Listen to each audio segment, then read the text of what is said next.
Are you preparing to enter South Korea, taking the first step in your global business? Many people, however, feel overwhelmed by the complex barriers of foreign direct investment, FDI, and strict visa screenings. Hello, I am your reliable partner guiding your successful entry into Korea, Song Hyung-yeol, a licensed administrative scrivener, representative of UB Administrative Scrivener Office, and a master's graduate from Cheonam National University. From the Foreign Exchange Transactions Act to the Immigration Act, these are administrative procedures where not a single margin of error is tolerated. Today at UB Administrative Scrivener Office, we will clearly summarize the core of the investor, visa, and the latest changes for 2026. Please stay tuned until the very end. There is a common misunderstanding among many people. You might think, if I just remit 100 million won to Korea, I can get an investor visa. That is absolutely not the case. To be recognized as a legitimate foreign direct investment FDI, you must simultaneously satisfy two requirements: a minimum capital of 100 million won per person, and at least 10% of the voting shares. In practice, the most frequent and fatal mistake is remitting funds in advance without prior declaration.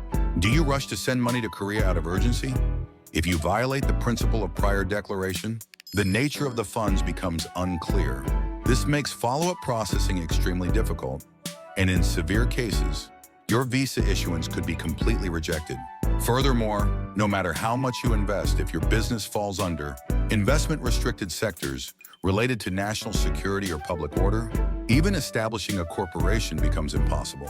Before any funds flow in, UB Administrative Scrivener Office thoroughly assesses your business purpose based on the Korean Standard Industrial Classification, KSIC codes, to fundamentally block any risks. The registration of a foreign invested enterprise goes through a precise 5-step administrative process. It must flow seamlessly, starting with a prior declaration to a foreign exchange bank or KOTRA, followed by remittance through a designated overseas account in your name, corporate establishment registration, business registration, and finally, the formal registration of the foreign invested enterprise. After completing this process, you will apply for the D-8 corporate investment visa. Recently, the immigration authorities' screening standards have become unprecedentedly strict. To prevent disguised investments, what they scrutinize most thoroughly is the transparent source of funds and the substance of the overseas headquarters. When submitting overseas documents, they must undergo an apostille from the respective country or a confirmation from the Korean consulate to be recognized as official public documents.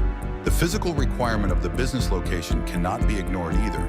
If you have contracted a non-resident office or a virtual office to cut costs, there is a high probability of rejection right from the business registration stage.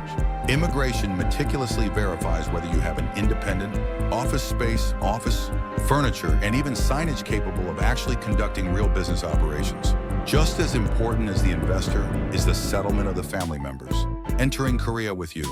Here is the best news we can deliver: the comprehensive exemption for activities outside the status of sojourn system for the F3 dependent visa, which went into full effect in April 2026. In the past, if a spouse with an F3 visa wanted to work, they had to submit complicated documents and undergo prior screening every single time. It was a major cause of career breaks. Now, however, once a comprehensive permit is obtained for the first time, immediate legal employment is possible simply by submitting a quick online notice of commencement of employment through the Hi Korea network. But please never forget that you must report this within 15 days of starting work. We will swiftly and flawlessly process the optimal investor visa for you without any legal issues. Sincerely, Song Hyung-yeol, representative of UB Administrative Scrivener Office. For inquiries, please contact my Kakao ID UB4U or my email address UB4U@naver.com.